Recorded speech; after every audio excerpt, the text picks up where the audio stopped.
Fala, meu querido. Satisfação. E vamos brincar aqui um pouquinho com a parte de cinética química. Escolhi 5 questões de como o Enem pode abordar esse assunto na sua prova, tá? Então vamos aí à nossa primeira questãozinha de hoje, que me fala o seguinte, ó.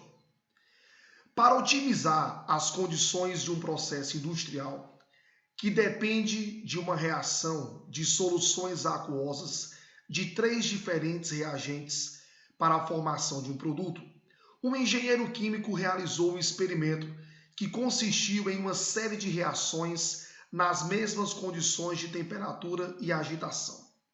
Os resultados são apresentados na tabela. Então você tem 4 experimentos, tá? Para cada experimento eu vou ter uma concentração de A, uma concentração de B, uma concentração de C e eu tenho a velocidade da reação. Após a realização dos experimentos, o engenheiro pôde concluir corretamente que a ordem global da reação estudada é igual a...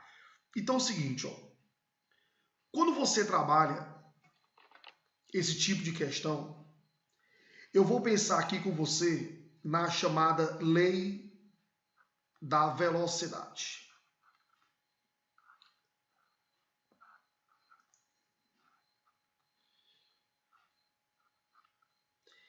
E aí, Thiago, essa lei da velocidade, ela vai estabelecer uma equação, tá?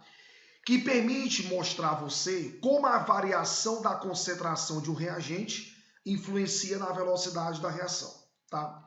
Então assim, ó, a lei da velocidade eu vou ter V é igual a uma constante K que vai multiplicar a concentração do primeiro reagente, que é o A, elevado a um expoente x, show, vezes a concentração do segundo reagente, que é o B, elevado a um expoente y, vezes a concentração do reagente C, elevado a um expoente Z. Beleza. O que é que eu preciso? Achar quem é o x, o y e o z, os expoentes de cada reagente. Então, como é que eu vou fazer aqui com você? Ó? O reagente A está vinculado ao expoente X, tá bom? O B, o Y e o C, o Z. Como é que eu faço para determinar cada expoente? Eu vou comparar um experimento a outro. E nesse comparativo, apenas um dos reagentes deve mudar a sua concentração. Os outros dois irão permanecer constantes. Quando eu faço essa comparação, eu consigo ver como o reagente influencia na velocidade. Tranquilo? Então, bora fazer assim, ó. Eu vou comparar o experimento 1 ao 2.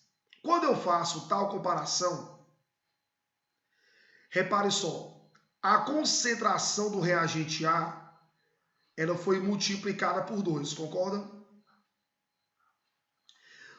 O B foi mantido, o Z também, e a velocidade dobrou.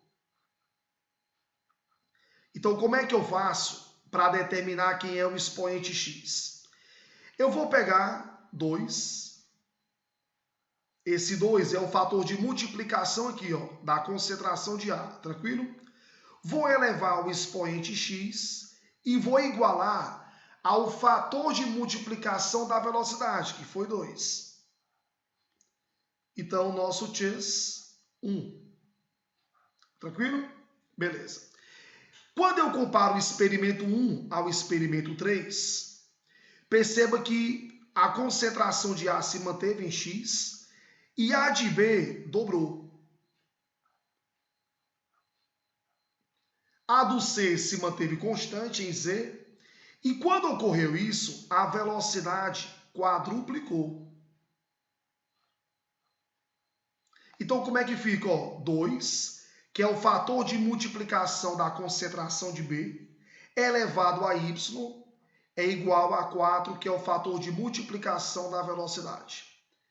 Então, Y vai ter o valorzinho de 2. E por último, eu vou comparar o experimento 1 ao experimento 4. Perceba que o A se manteve constante em X, o B se manteve constante em Y e o C dobrou.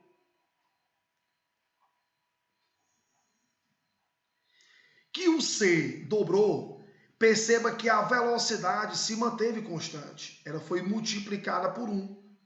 Então, como é que fica? 2, que é o fator de multiplicação de C, elevado a Z, que é o expoente, é igual a quem? É igual a 1, que é o fator de multiplicação da velocidade. Então, o nosso Z vai ser igual a 0, porque todo número elevado a 0 é 1. Então, Tits, a ordem global da reação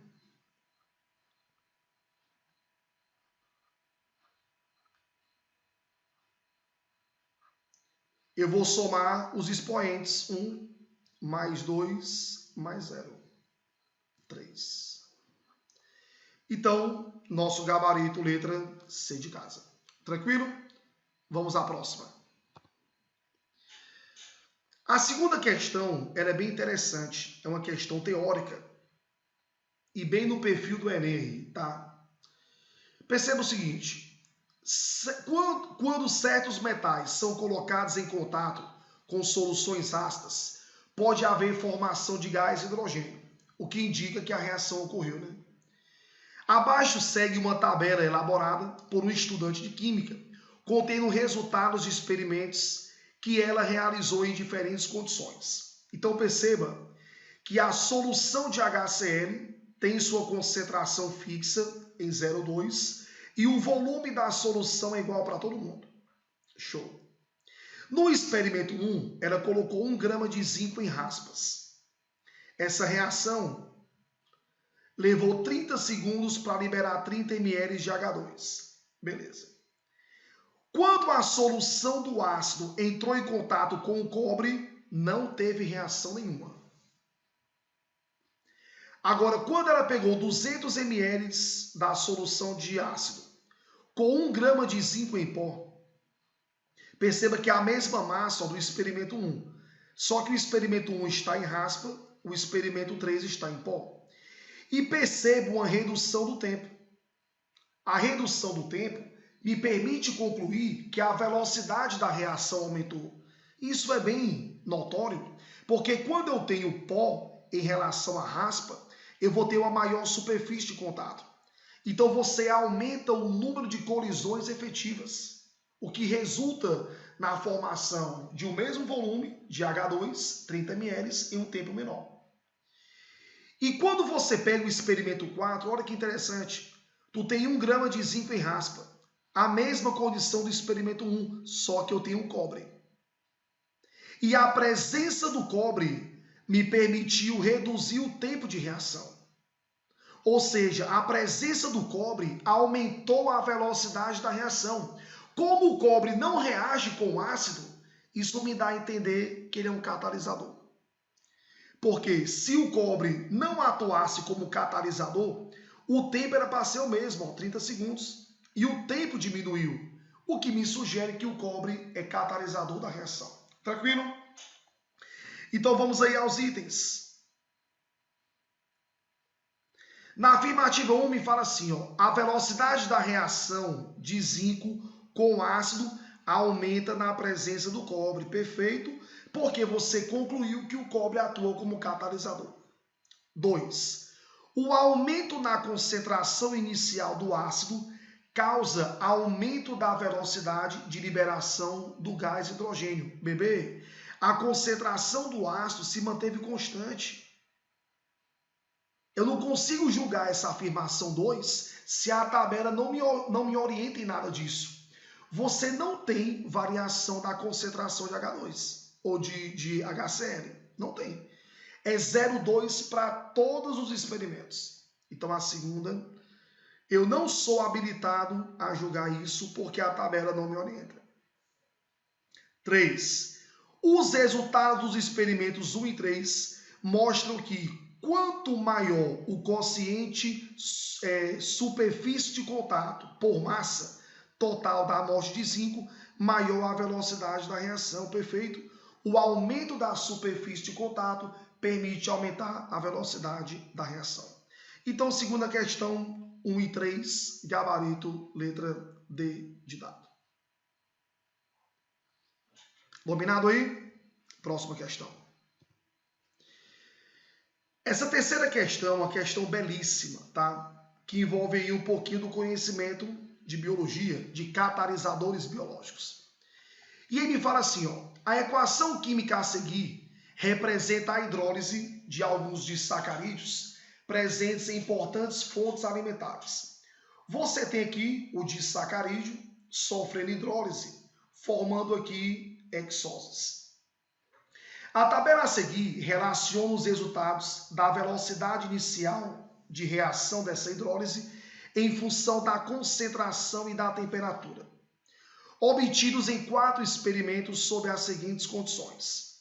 Primeiro, soluções de um desses disacarídeos foram incubadas com quantidades iguais, ora de suco gástrico, ora de suco intestinal rico em enterócitos, que são células.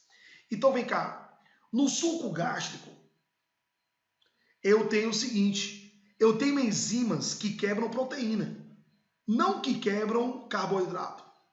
Então, o que me sugere que o suco gástrico, eu vou ter uma hidrólise ácida. Já no intestino, que eu tenho os enterócitos, me sugere que eu vou ter uma hidrólise enzimática, tá? O tempo de reação e outros possíveis fatores interferentes foram mantidos constantes. Então, eu tenho 4 experimentos, a concentração do disacarídeo, a temperatura e a velocidade. Os experimentos que podem corresponder à hidrólise enzimática ocorrida quando o disacarídeo foi incubado com o suco intestinal são os de números. Olha que interessante, ó. Quando eu analiso o experimento 1, perceba que a temperatura 0, eu tenho uma velocidade 0.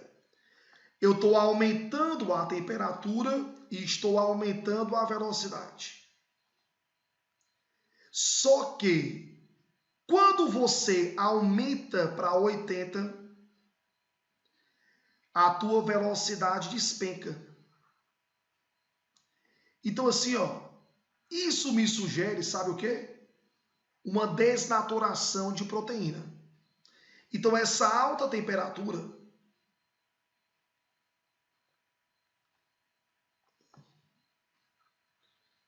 me leva a uma desnaturação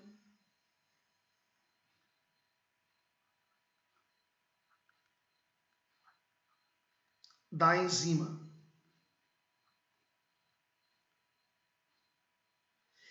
E essa desnaturação da enzima elimina o catalisador.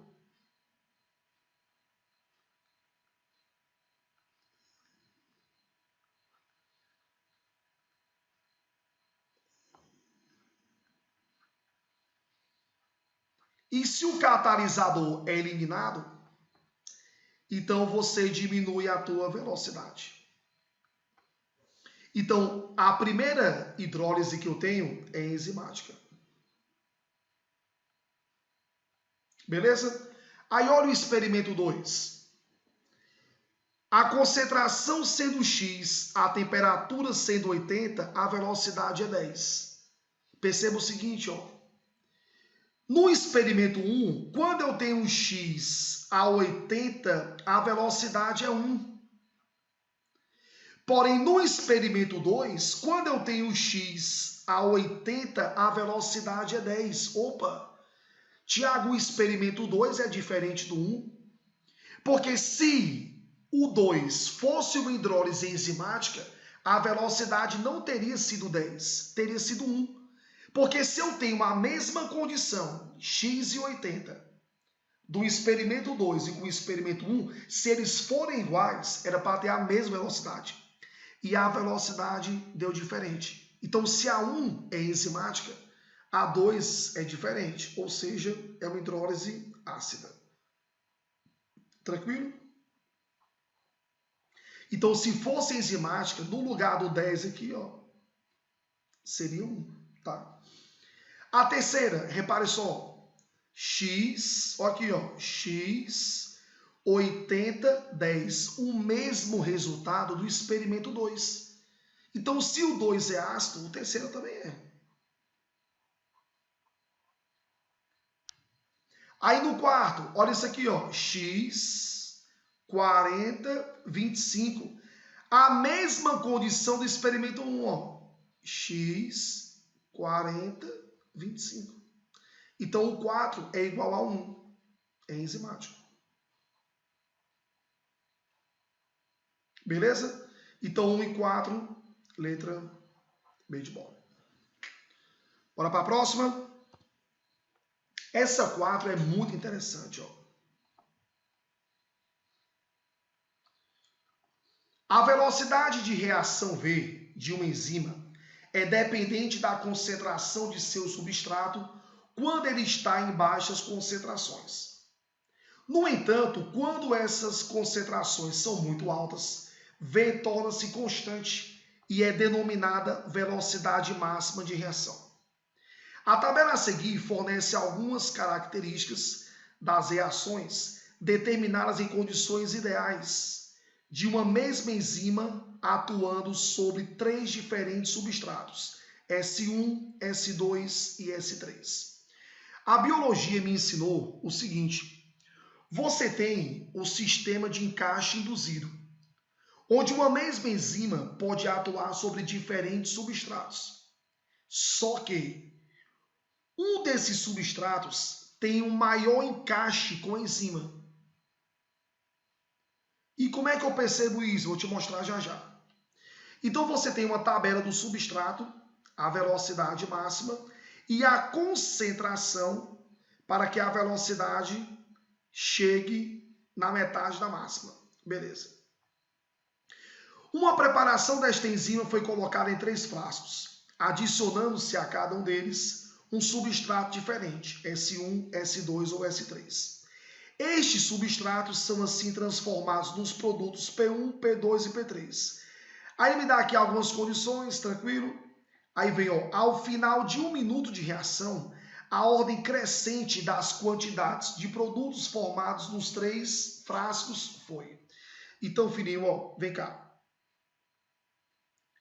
Onde é que eu vou ter uma maior concentração de produtos? Eu vou ter uma maior concentração de produto exatamente quando você tiver uma maior afinidade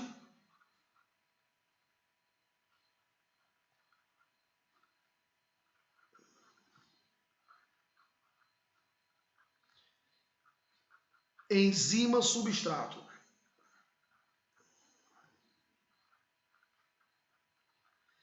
Então, quanto maior a afinidade enzima-substrato, maior vai ser o teu produto. Mas, Thiago, como é que eu sei que eu tenho uma maior afinidade? Quando eu preciso de uma menor concentração para atingir a uma mesma velocidade. Então, é onde eu tenho uma menor concentração de substrato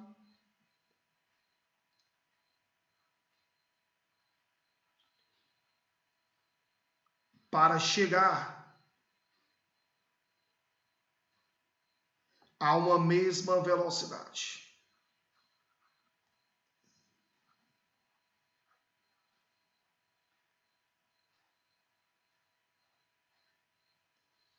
Então vem cá, onde é que eu preciso de uma menor concentração de substrato? Em 2.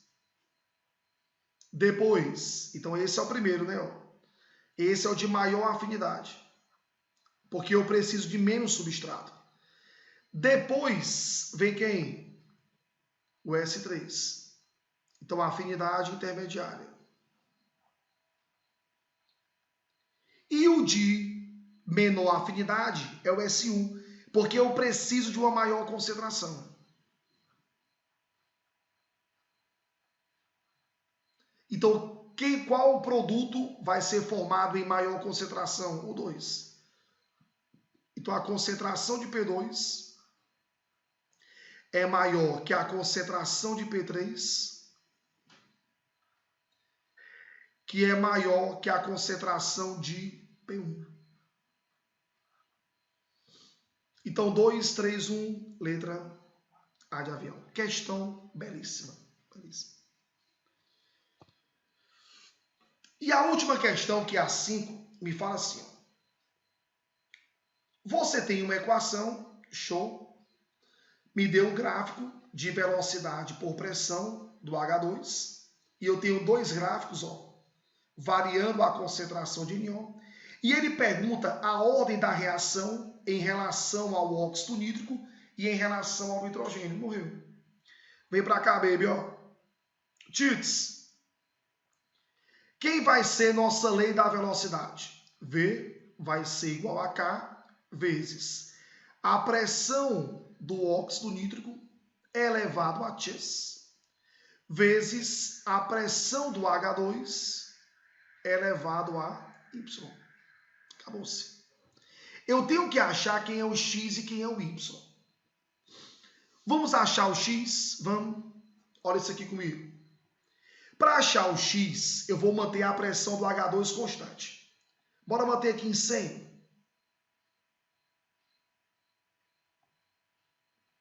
Vou manter aqui em 100, ó. A pressão do H2 eu vou manter em 100. Eu vou cortar esse ponto bem aqui, ó.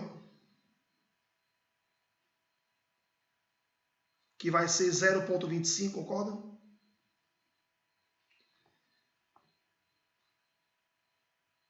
E eu vou cortar esse ponto bem aqui, ó. Que é um show, Tits. Vem cá. Desse primeiro ponto aqui de baixo para o ponto de cima,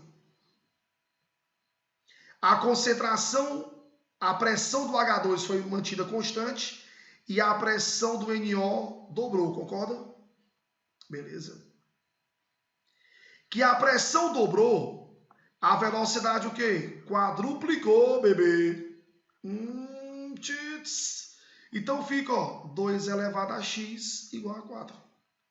Então x, 2. Beleza? E agora, Thiago, como é que eu acho o y? Show de bola. Bora fazer assim, ó. Eu vou manter a pressão do NO em 200, tá? Tranquilo? Vou escolher aqui os 50, ó. 50, 0,5. De 50 para 100, tu multiplicou a pressão do H2 por 2, não foi isso? Aí tu sai desse ponto aqui, ó, para esse, ó. Onde a tua velocidade dobrou. Então, se você dobra a pressão do H2 de 50 para 100, mantendo a do NO em 200, você dobra a tua velocidade. Então, Tits, 2 elevado a Y, 2. Então, Y, 1. Tranquilo? Então, 2 e 1, letra C de casa. Um beijo, valeu!